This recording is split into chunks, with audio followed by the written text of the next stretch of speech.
ఇప్పుడు మనం Chevella government hospital దగ్గర ఉన్నాము.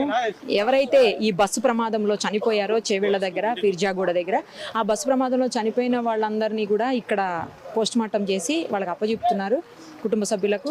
మొత్తం హాస్పిటల్ అంతా కూడా అసలు దారుణమైనటువంటి బాధతోటి ఏడుపులతో నిండిపోయినటువంటి పరిస్థితి. కుటుంబ సభ్యులందరూ దారుణంగా ఏడుస్తున్నారు. అసలు ఒక కుటుంబంలో అయితే 3 అక్క చెల్లెళ్ళు చనిపోయారు. నందిని, తనుష, సాయి ప్రియ అని చెప్పేసి. తర్వాత ఇంకో అమ్మాయి కొత్తగా ఫోన్ కొనిస్తామంటే ఇంటికి వచ్చిందంట తీసుకువెళ్ళడానికి, ఆ అమ్మాయి చనిపోయింది. ఈ 3 అక్క చెల్లెళ్ళు అయితేనేమో ఒకళ్ళు 2 డిగ్రీ చదువుతున్నారు, ఒకళ్ళు MBA చదువుతున్నారు. వాళ్ళు ఏంటంటే రిలేటివ్స్ పెళ్ళేదో ఉందని చెప్పేసి వచ్చి తిరిగి వెళ్తున్నారు. సో ఈ బస్సు ప్రమాదంలో వాళ్ళు కూడా చనిపోయారు. అయితే ఆ బస్సు ప్రమాదం జరిగిన సమయంలో దగ్గరుండి రెస్క్యూ చేసినటువంటి కొంతమంది అంబులెన్స్ సంబంధించిన సిబ్బంది ఉన్నారు. వాళ్ళతో ఒకసారి మాట్లాడదాము. మీరు ఎంతమందిని రెస్క్యూ చేశారండి? అసలు ఏం జరిగింది? మీరు వెళ్ళేసరికి అక్కడ సిచ్యువేషన్ ఏముందో చెప్పండి. మేడం, మాకు పొద్దున్నే 6:30 కాల్ వచ్చింది మేడం. నియర్ ఉన్న వెహికల్స్ లైక్ చెవెళ్ళ కానీ, రాజేంద్ర నగర్, మోయినాబాద్, ఇటు శంకర్పల్లి, షాబాద్, ఇటు పూడూరు ఉన్న దగ్గరలో ఉన్న వెహికల్ ఆ సీన్కి వెళ్ళడం జరిగింది. అక్కడ చూస్తే మేడం ఆ లారీ ఏమో బస్సు మీద పడ్డది. రైట్ సైడ్లో మొత్తం మునిగిపోయారు మేడం. దాదాపు 5-6-7 సెంటీమీటర్ లోపు మునిగిపోయారు. కంకర్ అనేది పడిపోయింది. అక్కడ వెళ్ళి మేము రైట్ సైడ్లో ఉన్న ఎమర్జెన్సీ పేషెంట్స్కి తీసుకొని ఒక్కొక్క వెహికల్లో 4, 3, 6 తరలించడం జరిగింది. చెవెళ్ళలో గవర్నమెంట్ హాస్పిటల్ తీసుకురావడం జరిగింది మేడం.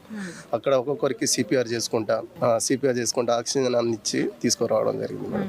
దాదాపు 23 మందిని మేము తరలించాము మేడం. 6 vehicles emergency. చిన్నపిల్లలు కూడా ఉన్నారు, పెద్దోళ్ళు అందరు ఉన్నారు మేడం.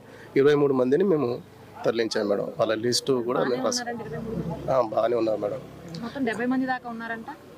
70 మంది అనేది అంత మంది ఏం లేరు మేడం. 45-50 మెంబర్స్ మొత్తం అనేది మాకేం తెలియదు మేడం. ఎమర్జెన్సీ ఉన్న పేషెంట్స్ కి మేము తీసుకొచ్చాం. 23 మంది బాగానే ఉన్నారు మేడం. బాగున్న ఎమర్జెన్సీ పేషెంట్ కి మేము తీసుకొచ్చాము.